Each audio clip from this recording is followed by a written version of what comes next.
Começa agora na Melodia FM, o programa Teologando, ensinamento da Palavra de Deus, a participação do ouvinte, prêmios e muito mais. A apresentação, Pastor Anderson Alexandre. Teologando, um programa do Setebari, Seminário Teológico Batista Renovada. Olá, seja muito bem-vindo, seja muito bem-vinda ao programa Teologando, aqui na Rádio Melodia 100.5 FM, a voz que toca o seu coração. Eu sou o pastor Anderson Alexandre e juntos no dia de hoje nós vamos refletir a respeito da seguinte temática: as Sagradas Escrituras. A Bíblia é o nosso manual de fé e prática. Se nós queremos encontrar o caminho da eternidade, nós precisamos ler e meditar na palavra de Deus. É claro que nós já estamos em Cristo, estamos nele, que é o caminho que nos leva até o Pai, e eis que a leitura da palavra é fundamental para dar continuidade a esta ação espiritual efetuada em cada um de nós. Como que você está? Você está bem? Você acordou? Você está vivendo um novo dia? Hoje é um dia especial. Hoje Deus vai te surpreender. Descansa nele. O Senhor está no controle de todas as coisas. O Senhor é aquele que abre porta. O Senhor é aquele que fecha a porta. O Senhor é aquele que jamais perdeu o controle. Deus está no controle de todas as coisas. De todas as coisas da sua vida. Este programa tem como oferecimento o Setebari, Seminário Teológico Batista Renovada, educação teológica com excelência. Pensou em fazer teologia? Faça teologia no Setebari. Programa Teologando, que tem como oferecimento Setebari, educação teológica com excelência. Atenção, você que deseja estudar teologia. Aproveite esta oportunidade. Venha estudar no Setebari. Faça já sua inscrição. O Setebari oferece um excelente curso de formação em teologia, com duração de 3 anos, aulas uma vez por semana e um valor acessível a todos. Setebari, educação teológica com excelência. Um ótimo lugar para quem deseja alcançar conhecimento bíblico, teológico e um belíssimo aperfeiçoamento ministerial. Inscrições e informações pelo 44 30 31 91 19 ou pelo WhatsApp 449-9818-4404. Acesse setebari.com.br e conheça muito mais. Setebari, Seminário Teológico Batista Renovada, Avenida Mauá, número 1048, em Maringá. Setebari, educação teológica com excelência. Você está ouvindo Teologando, um programa do Setebari, Seminário Teológico Batista Renovada. Pois bem, você está ligadinho aqui na Rádio Melodia, hoje com o tema As Sagradas Escrituras. As Sagradas Escrituras. Você já parou para pensar como que a Bíblia foi formada? Como que a Bíblia foi feita? Pois bem, vamos aqui em linhas gerais. A Bíblia tem 66 livros. A Bíblia é dividida por 2 testamentos. O Antigo Testamento, 39 livros. O Novo Testamento, 27 livros. A Bíblia foi escrita por 40 homens. De Moisés a João, de Gênesis a Apocalipse. A Bíblia foi escrita dentro de um período de 1600 anos. O livro mais antigo da Bíblia está distante de nós há 3.500 anos. O livro mais próximo da Bíblia está distante de nós há 1.900 anos.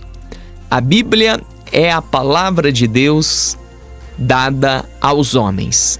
Agora, como que ela foi formada? Então, nós temos que considerar aqui algumas questões. Primeiro, a transmissão oral.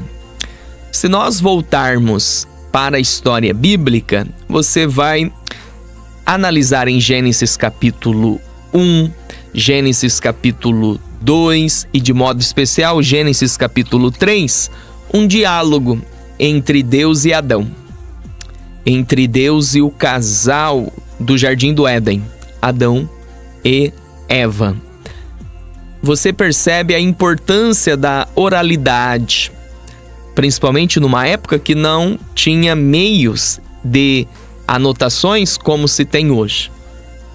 E eis que na tradição judaica, na cultura hebraica, você vê e encontra uma ênfase na importância da oralidade. Passar de pai para filho, passar de avós para os netos, de anciãos para os novos, dos mestres para os alunos, ou seja, a importância da transmissão oral.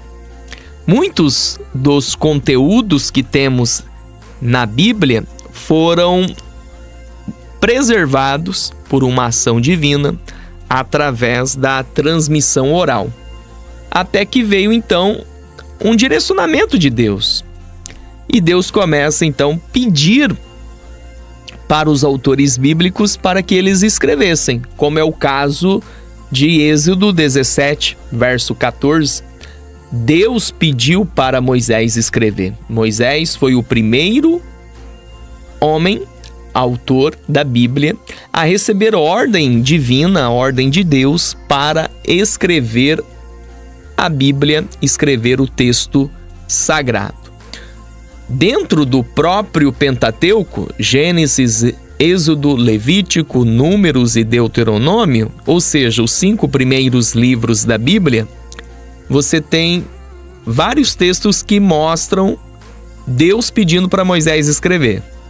Então você tem Êxodo 17, 14, Êxodo 24, verso 4, Êxodo 34, verso 27, Números 33, verso 2 e Deuteronômio 31, do verso 24 a 26.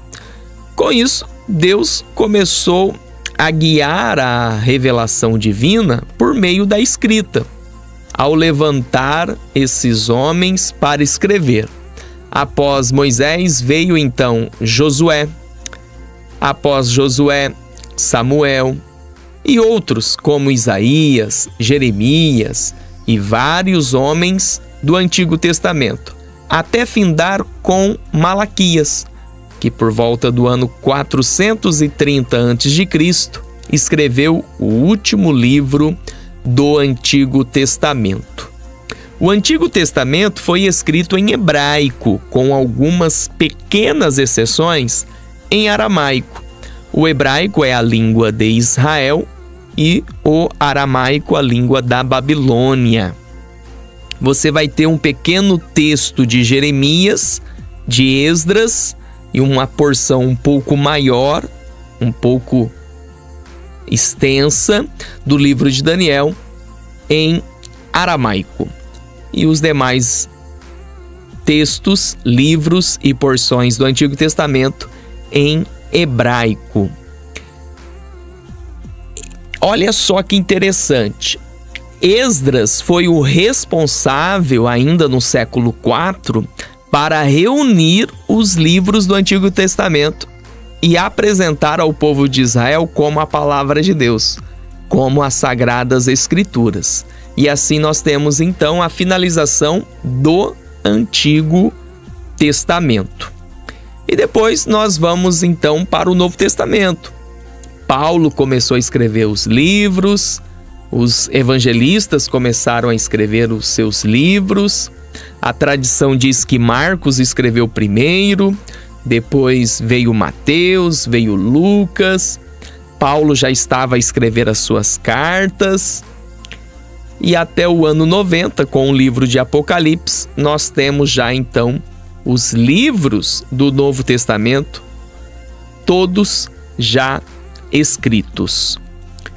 Como que ocorreu a lista de livros tidos como inspirados por Deus? Ou seja, a canonização desses livros. O cano. O que é cano? Cano vem do grego canon, que significa regra, que significa norma, que significa padrão.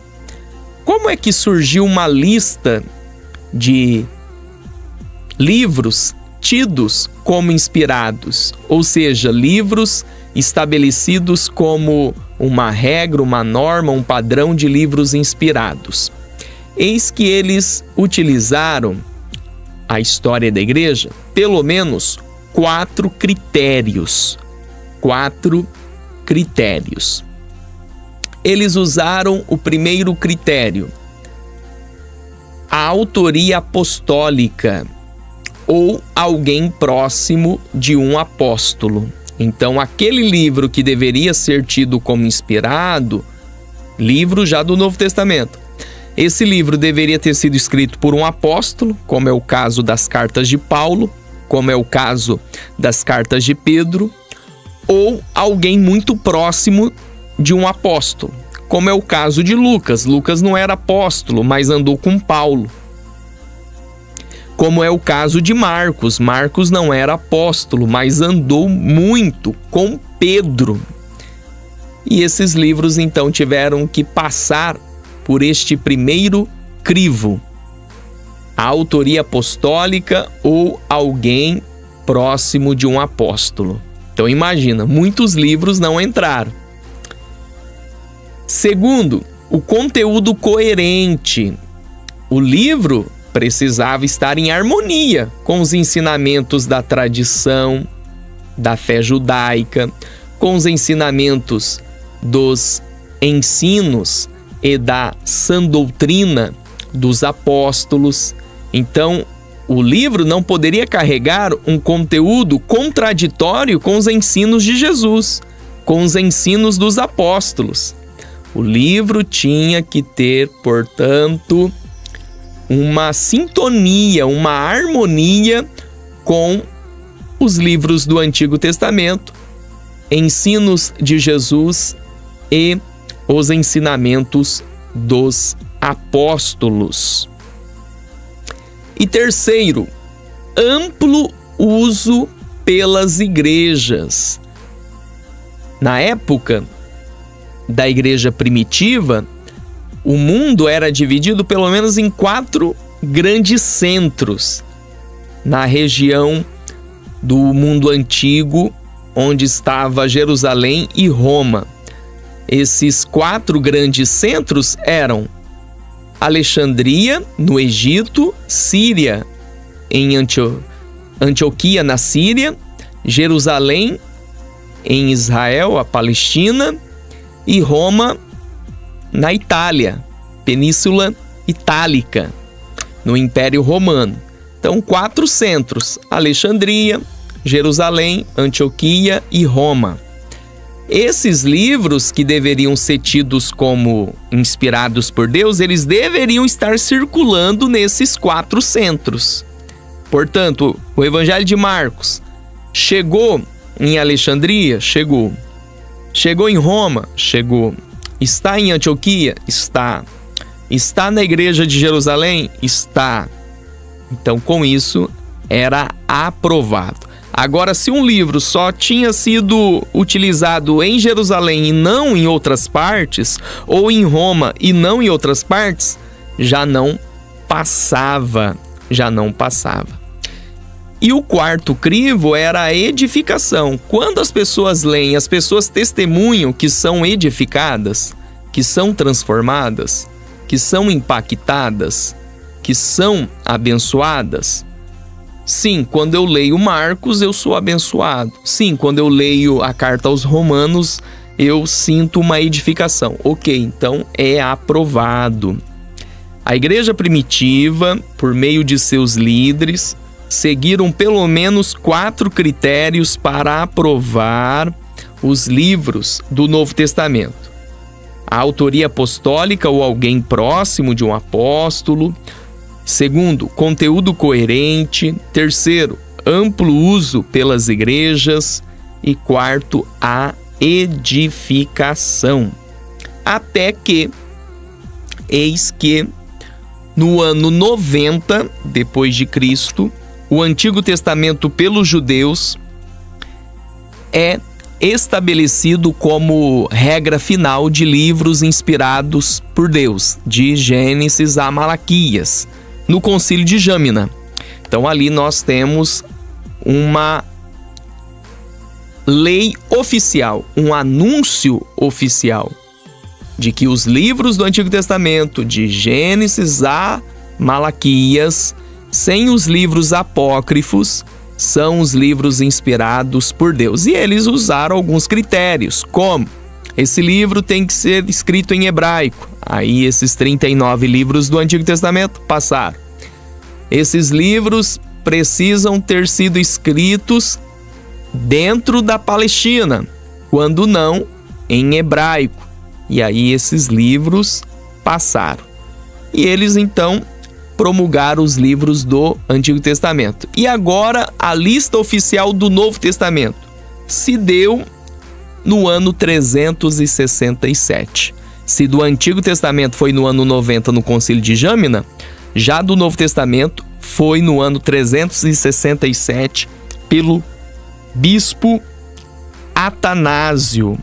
O bispo Atanásio promulgou uma carta, a Carta de Páscoa, em 367 depois de Cristo, para dizer: os livros de Mateus a Apocalipse, os 27 livros, são os livros inspirados por Deus e devem ser seguidos como divinos para nós. Diante disso, nós temos então a formação e a canonização dos livros da Bíblia Sagrada, as Sagradas Escrituras. Recapitulando, na formação nós tivemos ali o uso divino da transmissão oral e depois uma exigência divina para que pessoas escrevessem livros, começando com Moisés, passando por Josué, Samuel e os demais profetas, até que Malaquias foi o último a escrever. E após Malaquias veio então Esdras, um escriba, e reuniu os livros do Antigo Testamento e deu para o povo de Israel como livros inspirados. Passaram-se 4 séculos, veio o ano 90 depois de Cristo, os judeus se reúnem no Concílio de Jâmina e eles decidem que esses livros de Gênesis a Malaquias, retirando os livros apócrifos que haviam sido incorporados na Septuaginta, uma tradução grega do século III e que foi sendo sempre atualizada, revisada até o século I, e recebeu diversos livros apócrifos. Os judeus retiraram esses livros, alegando: os livros devem ser escritos em hebraico e dentro de Israel, na Palestina. E os livros que foram tidos como inspirados são os que temos na Bíblia hoje, de Gênesis a Malaquias. Já no Novo Testamento, do ano 50 ao ano 90, os livros foram produzidos e a igreja seguiu pelo menos 4 critérios para defender quais livros deveriam ser tidos como inspirados. O critério da apostolicidade, que deveria ser escrita por um apóstolo ou por alguém que andou com um apóstolo. O critério do conteúdo coerente, não deveria ter discrepância, ensinamento herético dentro desses livros, principalmente em relação com as demais partes da Bíblia e com os ensinos de Jesus e dos apóstolos. O amplo uso pelas igrejas, que seria o terceiro, e o quarto, que seria a edificação por todos quando tal livro era lido. Até que esses livros foram passando por esses critérios e no ano 367 o bispo Atanásio promulgou uma carta de Páscoa, afirmando que tais livros de Mateus e Apocalipse eram os livros inspirados por Deus. Você está ouvindo Teologando, um programa do Setebari, Seminário Teológico Batista Renovada. Hoje, o programa Teologando está a refletir a respeito do seguinte tema: as Sagradas Escrituras. Já discuti com você, eu, pastor Anderson Alexandre, sobre a formação da Bíblia e a canonização dos livros bíblicos.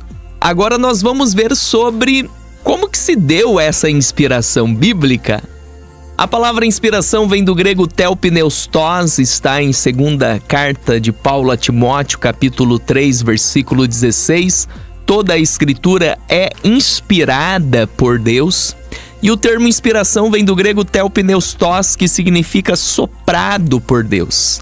Como que se deu a inspiração divina nesses 40 autores da Bíblia, dos 66 livros que temos na Bíblia Sagrada? Pois bem, dentro da teologia há pelo menos 5 interpretações a respeito da inspiração. Vamos ver todas elas? Vamos iniciar então com o primeiro tipo. O primeiro é conhecido como teoria da intuição. Dentro da teologia tem então pelo menos 5 modos de interpretar a inspiração. O primeiro é a teoria da intuição. A teoria da intuição ela é desprovida de sinais sobrenaturais, de ações espirituais. A teoria da intuição diz que os autores bíblicos eles eram gênios, assim como Sócrates, Platão e Aristóteles. Nada mais do que isso.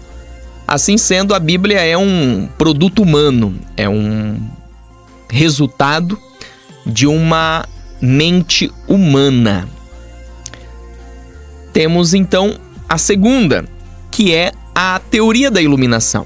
A teoria da iluminação continua ainda desprovida de um aspecto sobrenatural, mas começa a se abrir para um lado espiritual. Teoria da iluminação diz, olha, sim, os homens produziram a Bíblia, mas dentro do pensamento religioso, da cosmovisão religiosa, do entendimento de mundo e pensamento religioso que eles tinham, tal pensamento religioso recebeu uma iluminação divina. Então é uma junção de uma obra humana debaixo de uma iluminação divina. É assim que a teoria da iluminação explica. Terceiro, a teoria da inspiração dinâmica. Teoria da inspiração dinâmica já começa a mergulhar numa ação sobrenatural de Deus em relação à Bíblia. Olha, Deus deu a revelação. Só que os autores bíblicos tiveram a liberdade de usarem as palavras conforme eles desejavam. Então, os pensamentos são divinos, mas as palavras são humanas. Aí eles querem dizer isso quando você pega textos de Pedro, você vê um grego muito rude, precário. Quando você pega os textos de Paulo, você já vê um grego muito mais elaborado, robusto. E isso evidencia, é claro, a formação acadêmica e intelectual de cada um.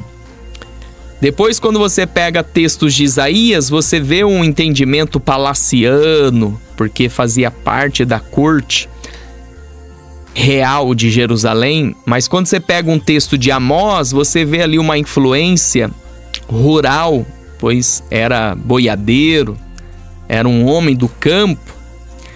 E a teoria dinâmica, então, vai por esse caminho. Olha, Deus deu os pensamentos, mas as palavras são humanas. Quarto, a teoria da inspiração verbal. Aqui já é extremamente envolvida com um aspecto sobrenatural e espiritual da palavra de Deus. A teoria da inspiração verbal vai dizer, olha, Deus deu os pensamentos e também as palavras.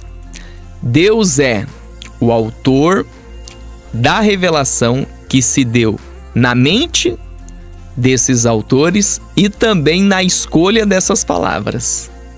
É a teoria verbal. E quinto e por último, vem a teoria da inspiração do ditado, que vai dizer que Deus ditava enquanto os autores escreviam. Deus ditava enquanto os autores escreviam. Dessas 5, nós temos então a teoria da intuição, teoria da iluminação, teoria da inspiração dinâmica, teoria da inspiração verbal, teoria da inspiração do ditado. Dessas 5, concordamos com a teoria verbal. Deus deu a revelação na mente e também foi conduzindo no uso apropriado das palavras. Dentro de uma visão teológica conservadora, reformada, entendemos que a Bíblia ela é inspirada verbalmente, que é a teoria da inspiração verbal, que Deus deu a mensagem na mente e também conduziu o uso apropriado das palavras. E cremos também que a Bíblia ela é plenária, uma inspiração verbal e plenária. O que é plenária? Pleno, completa. A Bíblia ela é inspirada de Gênesis a Apocalipse e contém tudo aquilo que é necessário para a salvação do homem. A Bíblia contém tudo aquilo que é necessário para o homem ser salvo. Portanto, nós já vimos a formação da Bíblia, a canonização desses livros e a inspiração bíblica. Vamos ver agora sobre a inerrância. O que a Bíblia tem a nos falar sobre a inerrância? O teólogo Miller Erickson, ele apresenta pelo menos 3 tipos de entendimento sobre a inerrância, que é muito interessante, muito bacana, que é a inerrância absoluta, a inerrância plena e a inerrância limitada. Então, o que é inerrância? Inerrância é dizer que a Bíblia não tem erros. A Bíblia não contém erros. É isso. Mas como então explicar alguns problemas textuais, alguns problemas históricos, científicos? Como explicar Josué 10, o sol parou, aí vem a ciência e fala que não é o sol que gira, mas é a terra? Como entender isso? Então vamos lá. 3 interpretações sobre a inerrância bíblica. Primeiro, a inerrância absoluta. Sim, a Bíblia é um livro de salvação e também um livro histórico e científico. E tudo que diz sobre salvação e principalmente história e ciência, todos esses relatos são verdadeiros, fidedignos e você pode confiar. Esse é o ensinamento da inerrância absoluta. Ah, mas a ciência descobriu isso. Ignora o que a ciência fala e fica com o que a Bíblia diz. Segundo, a inerrância plena. A Bíblia não é um livro de história e nem de ciência, é um livro de salvação. Mas quando toca em pontos de história e de ciência, pode confiar, porque é a palavra de Deus, então ela não contém erros.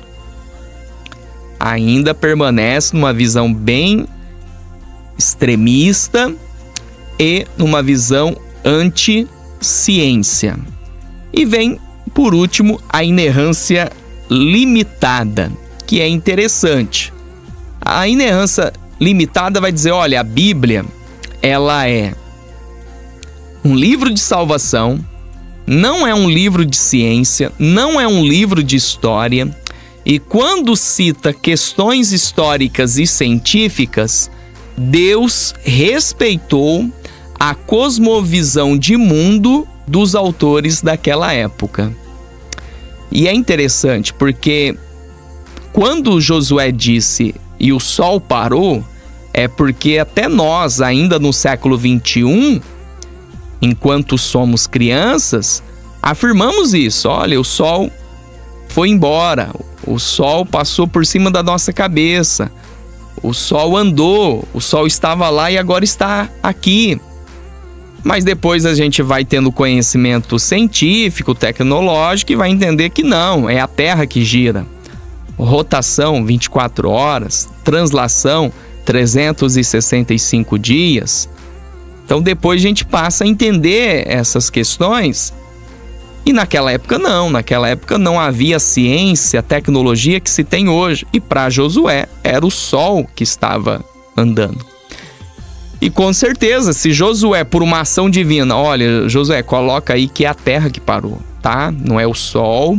Depois, lá no futuro, o pessoal vai entender. Seria um problema maior para os demais que iriam ler o texto de Josué do que Deus ter respeitado a cosmovisão, o entendimento de mundo que aquelas pessoas tinham naquele momento. Então a inerrância limitada parte desse pressuposto. Ela é verdadeira, é inerrante a palavra de Deus no quesito de revelação divina para a salvação. Mas em questões históricas, medidas, matemáticas, números, questões científicas, Deus respeitou a cosmovisão de mundo e os instrumentos utilizados naquela época.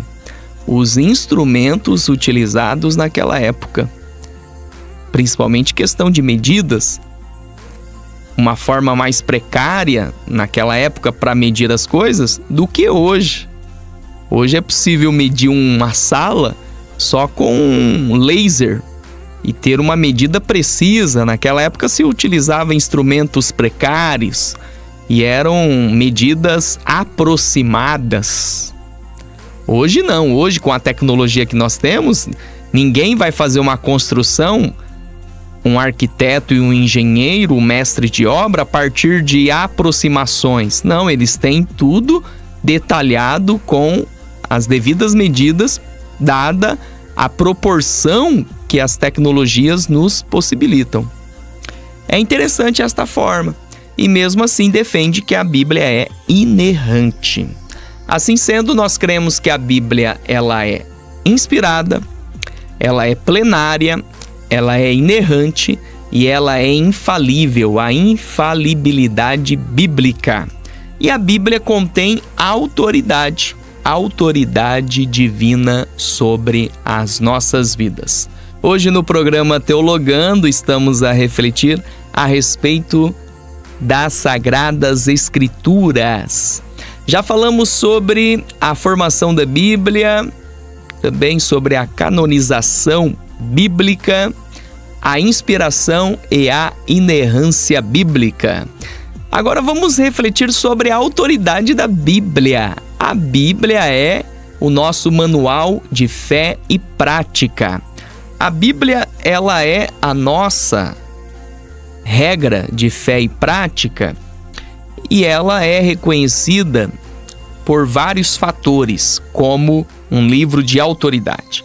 Primeiro, nós temos o reconhecimento do próprio Jesus. Evangelho de Lucas, capítulo 24 e o versículo 44, Jesus vai dizer, olha, o que foi dito ao meu respeito, na lei, nos profetas e nos escritos. Então veja bem, o próprio Jesus reconheceu a autoridade do texto bíblico, dos livros bíblicos. Além disso, tem o reconhecimento dos apóstolos. Você vê Pedro em Atos 3, na pregação de Pentecostes, recorrendo ao Antigo Testamento. Você vê o próprio Pedro em seu livro, segunda carta de Pedro, capítulo 3, o próprio Pedro vai dizer, olha, os livros que o irmão Paulo escreveu contêm coisas difíceis, mas foram escritas pelo Espírito Santo. É palavra divina, é palavra de Deus. Terceiro, o testemunho do Espírito Santo. O próprio Espírito Santo testifica ao nosso coração que a Bíblia é a palavra de Deus. Você já teve essa experiência? Quando você lê a Bíblia, você sente o teu coração arder. Quando você lê a Bíblia, você sente algo se mover no seu interior. É o Espírito Santo falando com você.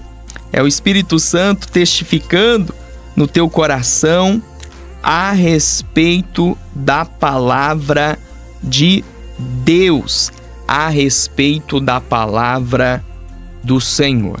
Além do testemunho do Espírito Santo, quarto, uma outra evidência da autoridade da Bíblia é o poder transformador da palavra. Isso é tremendo. Aonde a Bíblia chega, tem transformação.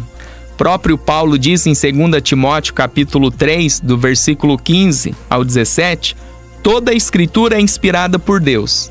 Olha só o poder transformador da palavra. E útil para o ensino, para a repreensão, para a correção e para a instrução na justiça, para que o homem de Deus seja apto e plenamente preparado para toda boa obra. Portanto, a Bíblia ela tem um poder transformador.